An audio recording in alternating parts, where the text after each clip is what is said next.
how to transfer money from Steam wallet to Gcash. Now, if you hover around the Steam platform or the Steam software, you have to log into your account here first.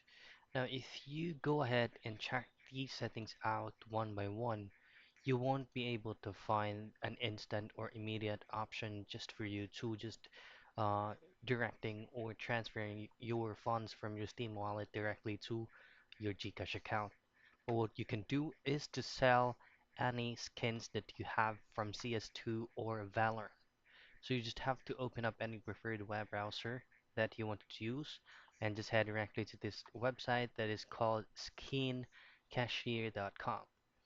Now you do not need to log into this platform right here, you just have to connect your Steam application in here from Skin Cashier.